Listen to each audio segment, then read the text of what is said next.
Operations Committee meeting. This is day 3 of a nice 40-day legislative session. We're here for one short order. My name is Frank Ginn. I chair the committee. I want to introduce everybody to Miss Karina Edwards, who is my new administrative assistant this year.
was a date that they thought was the appropriate date for us to move towards. So, Mr. Chairman, what I'm doing in acting on this, in the timeline we're acting under, is A, the direct order of a federal judge, Eleanor Ross from the Northern District of Georgia, to act on this by the 10th, which is today.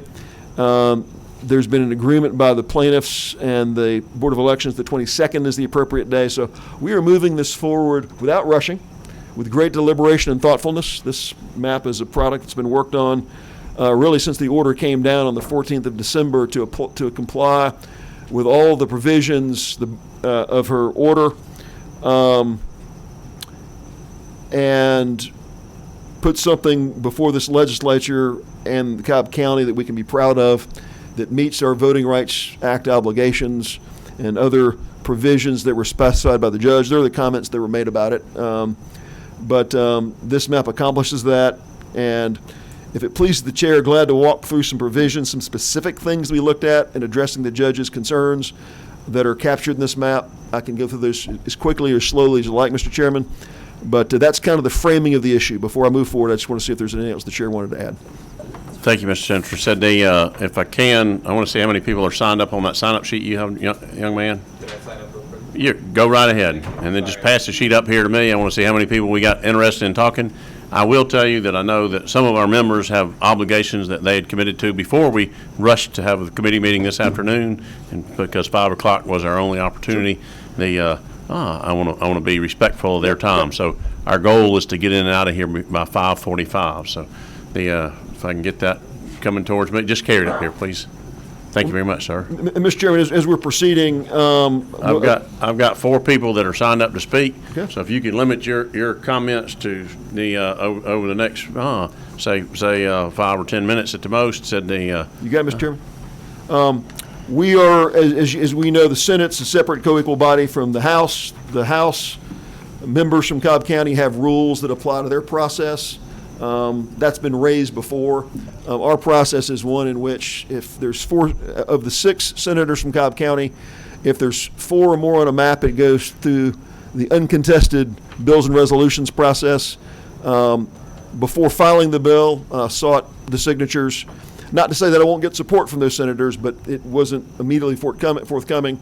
So having worked on this, having shared this information with our Cobb legislators early Saturday morning, we had a hearing Monday morning, or had a meeting of the Cobb legislators, discussed the map in great detail, took 45 minutes of questions and discussed those back and forth.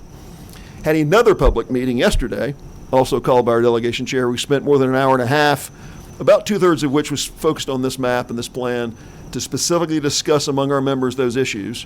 And what I bring before you today is something that's been discussed extensively.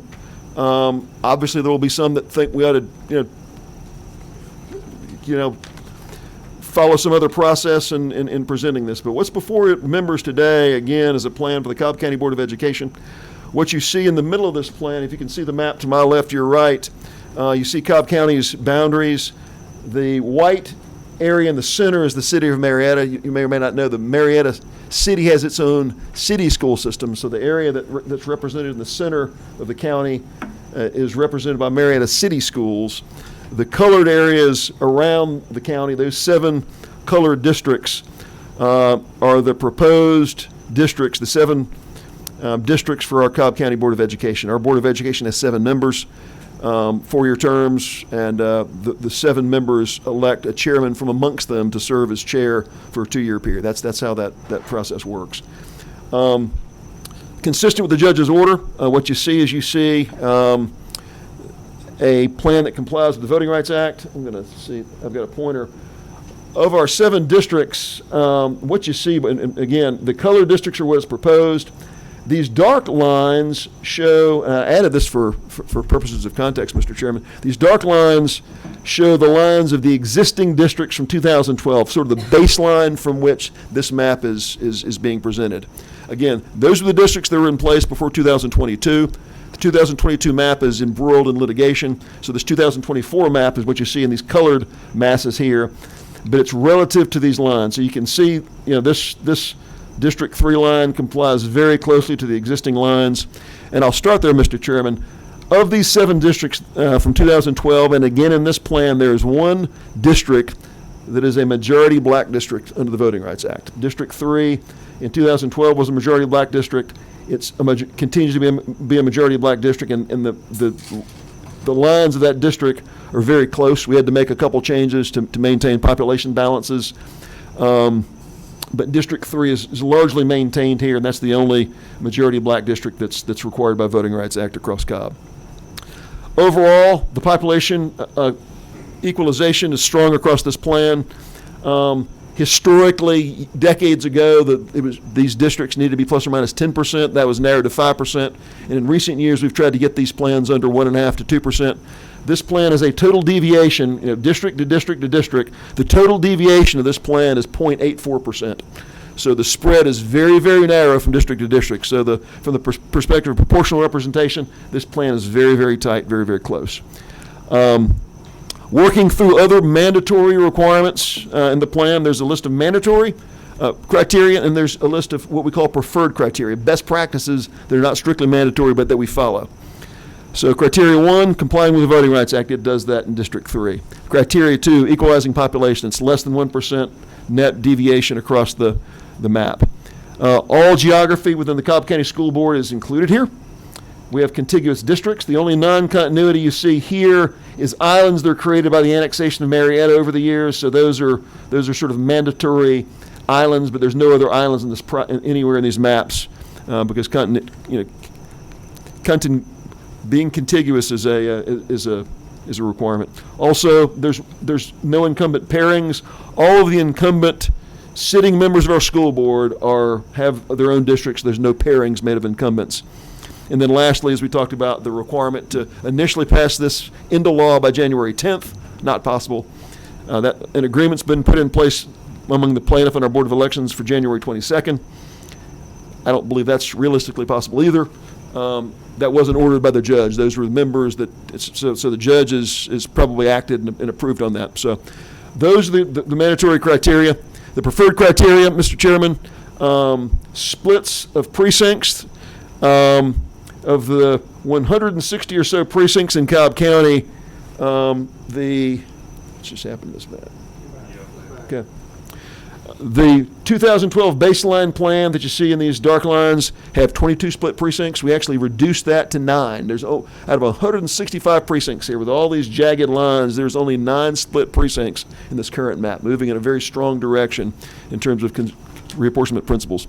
Census-defined places, cities, 2012 baseline has 4 census-defined places that are split. This has 5, close to the same. The only difference is the city of Kennesaw has a almost non-contiguous area to the east of I-75 here that's not contiguous, but it's a real strange connection to the city. So this is essentially substantially the same as the previous map.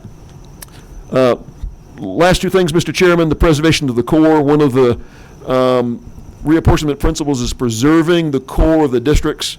The 2022 map that's in the courts moved 36% of the citizenry of Cobb County into different districts. That was one of the things the judge raised, was that was a large number that was of concern. In drawing this plan, even though we have population shifts across our county, we lowered the 36% relocation of folks from district to district down to 23. So there's a significant drop in that, again, consistent with the reapportionment principles. And then lastly, the compactness standard. If you look at these black jagged lines, this is what the compactness looked like of districts before. You can see District 5 before was this. Now District 5 is a very simple core. District 3 was stretched, District 6 was stretched all along Cobb County, literally from way down here in the south of the almost the southern edge of Smyrna all the way up to this other corner of the county. What we could do is we consolidate District 6 here, District 2 same. So the compactness of this is available to you. I'll just leave this. There's a little worksheet. The top is the 2012 benchmark plan. You can see these standards of compactness. There's 4 different industry standards that are recognized. The 2022 plan, you can see that's under litigation. You can see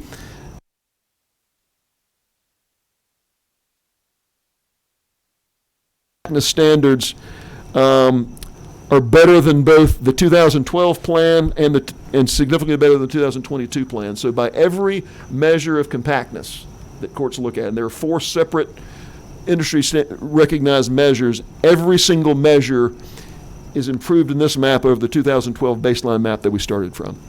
So with that, Mr. Chairman, a lot of work's been put into this map to meet the standards of the courts. I've got spreadsheets that could drive you nuts if that's what you want to see. I don't think you do, but glad to take questions if there are any. Thank you, Senator Setzler. Said so it looks like you worked pretty hard to get a concise map. Are there any questions from the committee members? Seeing no, oh, wait a minute. Senator Esposito, do you have a question? I do, Mr. Chairman. I'm sorry. What's your number? It doesn't have a number? You had it. You're on. All right. For you Georgia fans, Nick Saban is retiring. That's it. I'm leaving. There you go. Just got that on my. Just got that on my watch. Breaking news. More in line with this hearing. Senator, thank you for bringing your presentation. Mr. Chairman, I emailed you the order that the judge issued, and you know I didn't read it. No, it's okay. And just hope that the committee will receive that for its hearing. I know it's hearing only today. But Senator, I wanted to read one piece of the order, one sentence, and ask you a question related to it. It says, the parties do not dispute that the enacted map, which is the 2022 map, moved both Black and Latino voters out of districts 1, 4, 5, and 7, and simultaneously increased the percentage of white voters in those same districts. The court finds that this evidence supports that race was the predominant motivating factor behind the enacted map. How does your proposed map differ from that of the 2022 map, which moved both Black and Latino voters out of districts 1, 4, 5, and 7, which is the north side of Cobb County? Sure. Fair question.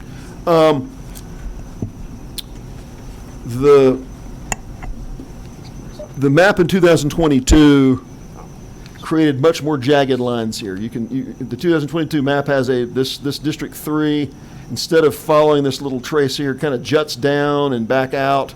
There's a whole lot more happening in the 2022 map that is that the court cites in accomplishing what you're talking about.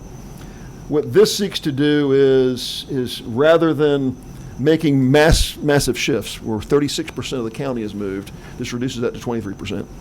And it also focuses on compactness. There was obviously not a big focus on compactness in the 2022 maps because those are in the courts, and we're sort of setting that aside with respect to consideration. I didn't want to get folks confused with 3 sets of maps.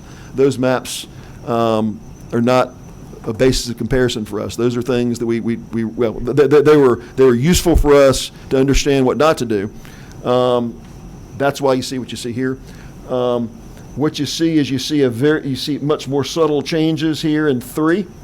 In fact, when you talk about moving people out of District 3, the total shift of citizens in and out of District 3 is around 3,000 people. It's a very, very tight move. You can even see in District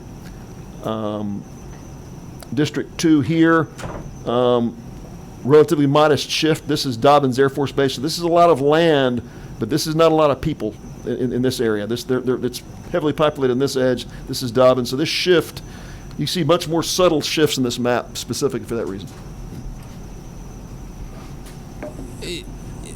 I appreciate that, Senator, but the judge specifically said that districts 1, 4, 5, and 7, which you did not mention in your answer right now, were the districts where both Black and Latino voters were moved out.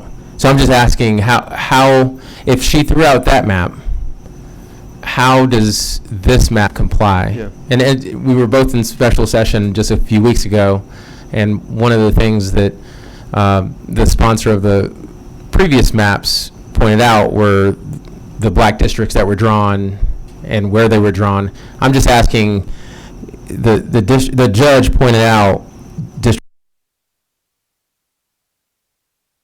where minimal changes were made. I'm asking, where were changes made? Yeah.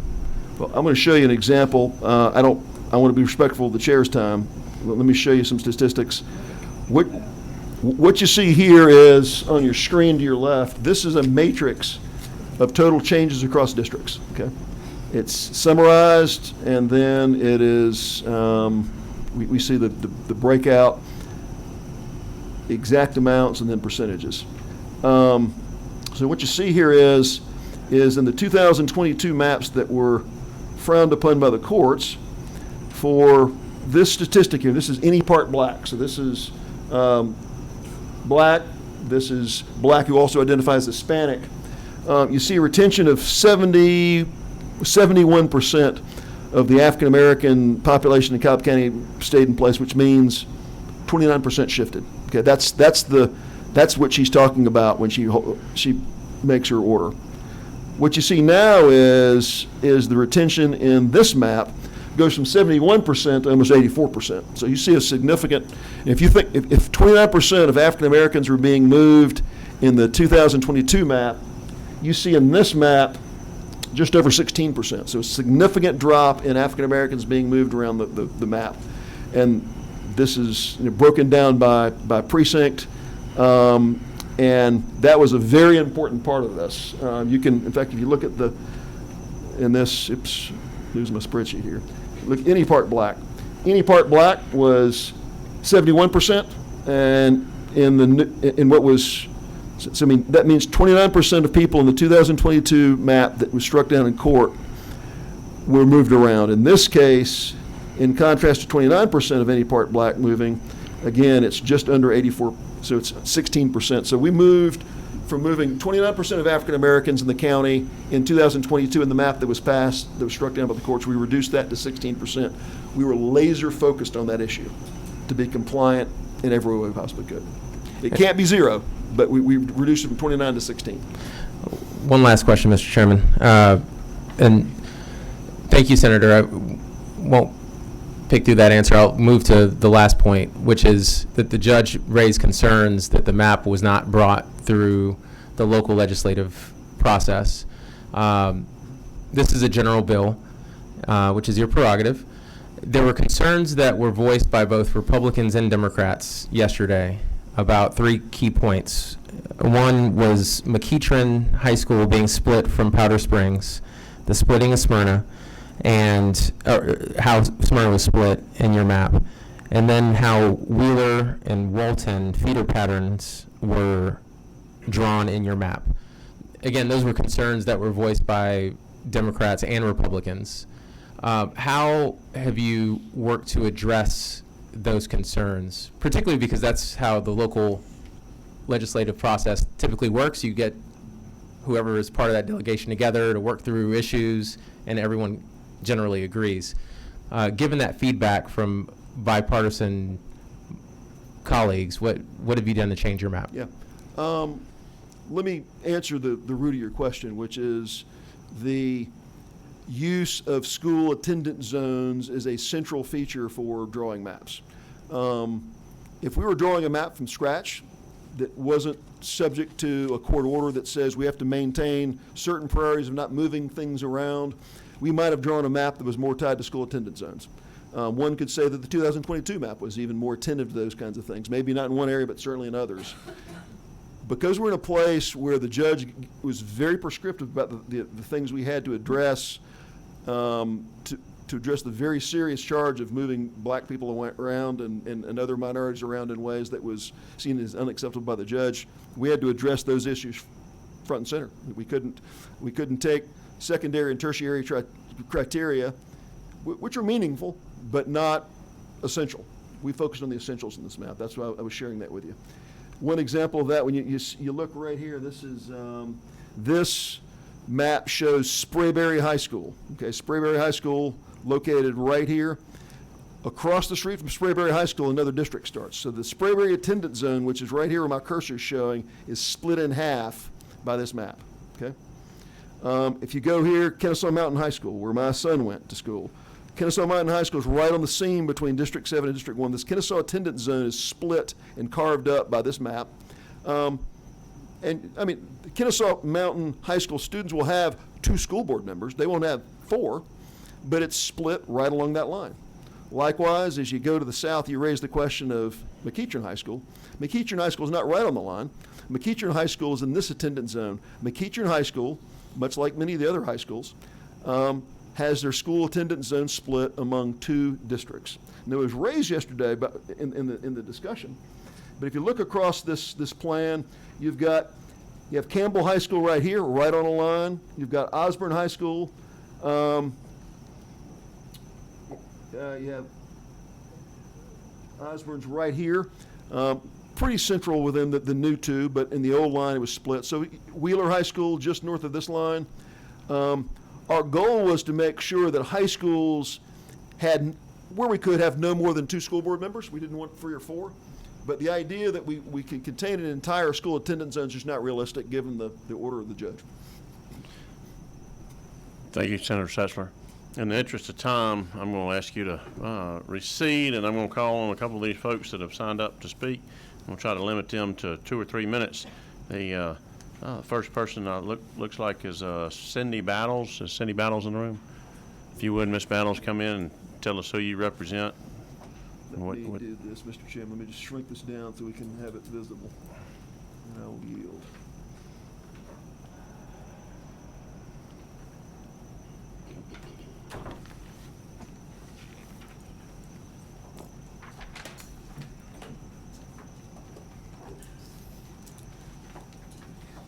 Good afternoon, members of the committee. My name is Cindy Battles, and I am the Policy Director for the Georgia Coalition for the People's Agenda. Thank you very much for the opportunity to be here today. I want to talk a little bit, first of all, about the process. Because Senator Setzler keeps saying that the deadlines don't work, but the deadlines work if we go through the regular process the way that this is supposed to go through. If it went through the local process the way that many of the local bills went through when they were redistricting during the special session last year, these deadlines would in fact work. Senator Setzler was asked yesterday by Republicans and Democrats if he and Representative Anulowicz could work together to create a map that was agreeable to everyone, and Senator Setzler made it really clear that he was going to continue this process. What that means for our members that live in Cobb County is that they are not being given equal access to the democratic process, because they have elected representatives and senators who will come together and work for them and with them to create school board districts and local districts and that type of thing. I have not had a chance to analyze the bill the way I wish I had, but this is the map that the judge disagrees with, and when I look at that and I look at this, my question is, what analysis has been done, or who did that analysis to guarantee that this map actually does meet Section 2 of the Voting Rights Act? Because a judge, regardless of what anyone in this room thinks about the process or the organizations who brought this forward for the voters of Cobb County, the judge said that this violates the constitutional rights of the people of Cobb County. And if you haven't made significant changes to that, then there's a problem.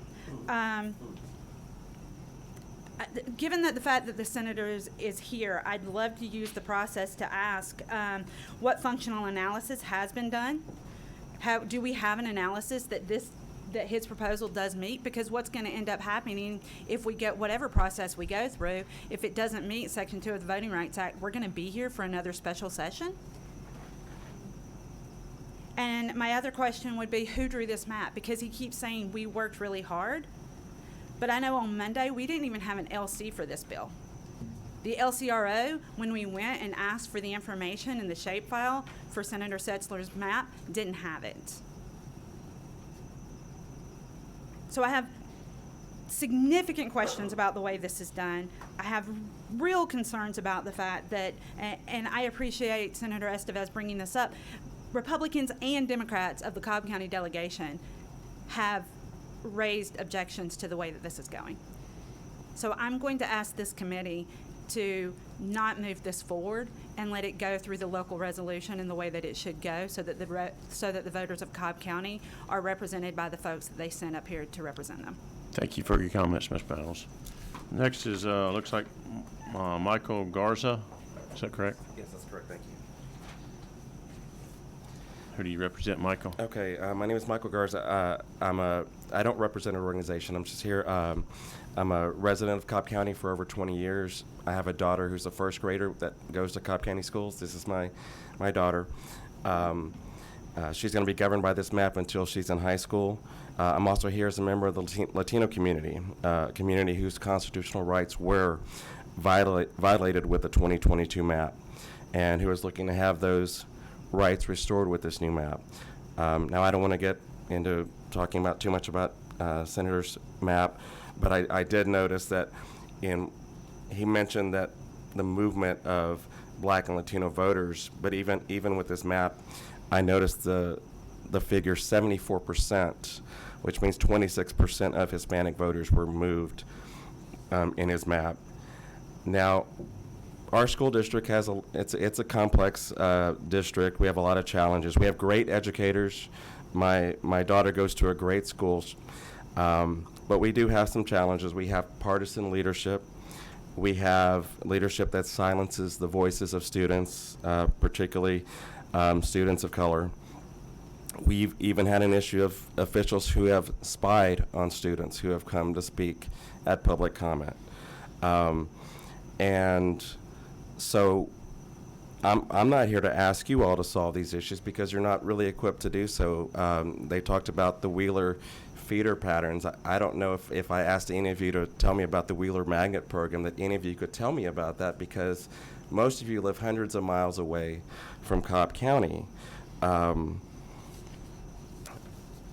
But I am asking you to allow us to have a voice in being able to solve these issues by being able to fairly elect leaders at the local level. And in this particular bill, there are 3 senators attached to it, and they all represent that northern half of the county, which was specified in the judge's order as being where they bleached the voters in making those districts wider and wider. So yesterday I was in the county delegation meeting. Members of both parties talked about coming together to support a bipartisan map. They asked point blank the senator if he would support that bipartisan measure, and he declined. So I'm asking for this body to just halt the process, to allow for the delegation to come together and to hash out these issues. And because I think that to have 3 senators decide our map from a very small part of the county is not how it should work. Those voters in South Cobb need to have a voice. Those voters in West Cobb, in East Cobb, in Smyrna need to have a voice, and they're not going to have a voice if this map proceeds through this process. Thank you. Thank you, Mr. Garza. Next up is Jennifer Susko. If you would, please tell who you represent. My name is Jennifer Susko, and I am a post-6 resident, not representing anybody but myself. I went to all Cobb County schools. So I said I am in Cobb County School Board post-6. I think that's where I live. I'd really like to know for sure, though. But some are drawing out this process even longer so that voters in Cobb County remain uninformed and Black and brown voters continue to be denied constitutional voting rights. So I'm here to ask you to oppose the bill because of the incorrect process it's following again, and instead allow local legislators to work together how they should have the first time around. It's incredibly frustrating that we seem to be back where we started, rushing a bill through this way, even after a federal judge has made a clear order about the problems with this process. Our white school board chair excluded and lied to the Black board members to collaborate with some to create maps that have now been proven by a federal court to be racist, by which I mean white people limiting the voting rights of Black and brown voters. And somehow, though there's an order from a judge to move through local delegation, it seems the author of the bill is intent on going down the exact same path, forcing this process. He doesn't consider the judge's ruling to be official, case law, etc. My understanding is that he's wrong on the law and the map will be thrown out again. I'm sure Judge Ross will not be pleased that colleagues and others have said, "Hey there, you're doing it wrong again," especially when her order makes the remedy clear and this bill seems to intentionally go against it. The Cobb County community deserves to know who represents us and who is qualified to run for office. We had to sit through the Earhart's first failed attempt at this, and we shouldn't have to go through it again now with yet another problematic map. I know that what I'm saying will not likely stop the stonewalling by the author of this bill when colleagues offer fair ways to collaborate, but I would like to have it on the record that there have been warnings about knowingly going against Judge Ross's order, and that the Cobb County community is exhausted by the political games played by those terrified of losing power. Thank you to those of you trying to offer our community the leadership we deserve and who understand that this is an urgent matter for Cobb County voters. I'm particularly grateful to those of you who understand the depth of meaning behind these decisions you're in charge of when Black and brown voters are disenfranchised. So thank you for allowing for following the judge's order to encourage local collaboration and to repair harm from disenfranchisement by opposing this bill.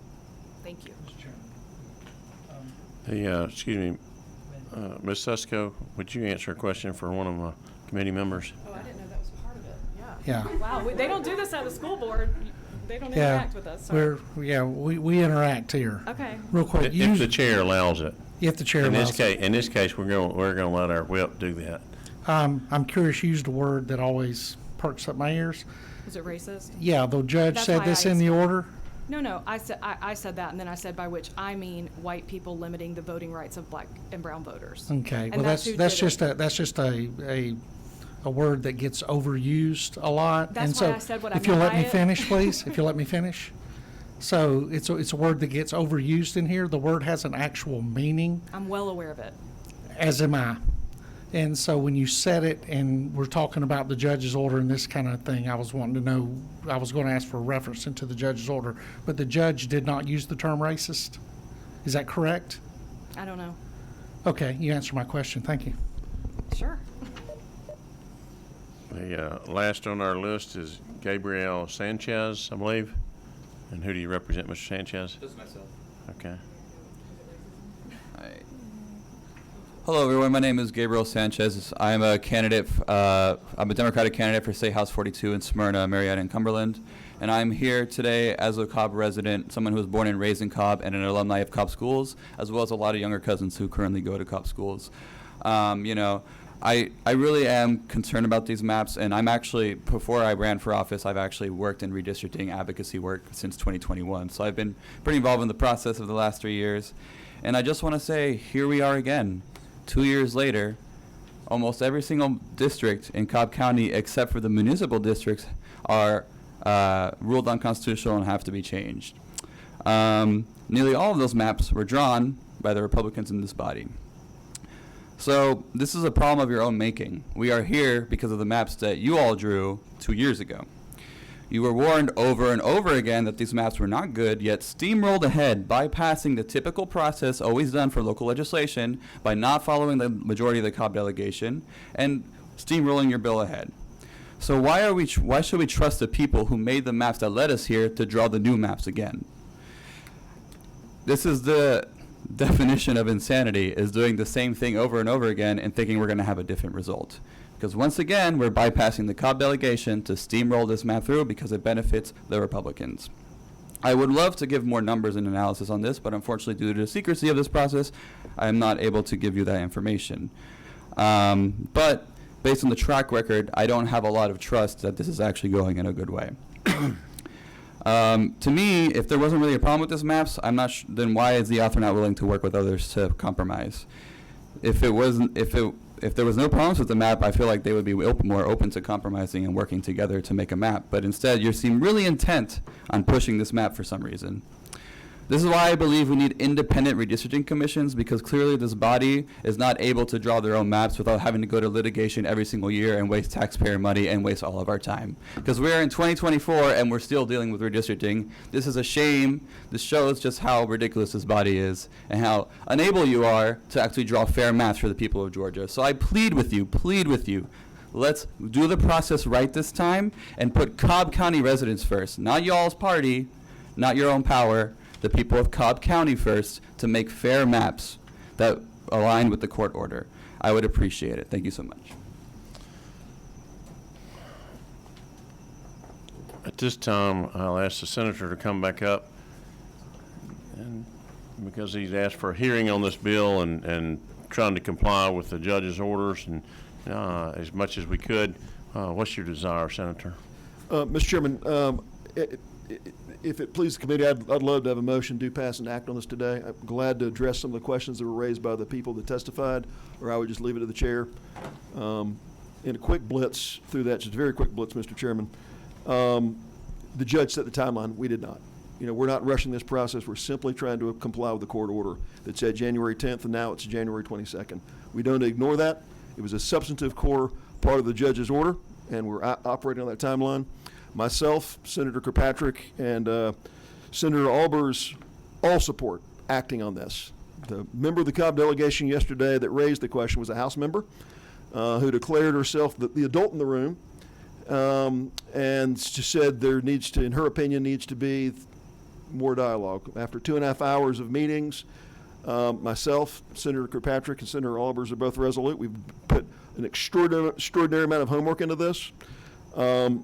I can sit here all night and walk through analysis and data and numbers, how we forensically, piece by piece by piece, complied with the judge's order in developing this map. And just lastly, the falsehood that we're somehow going around the process. Our process in the Senate is very clear. It's very clear.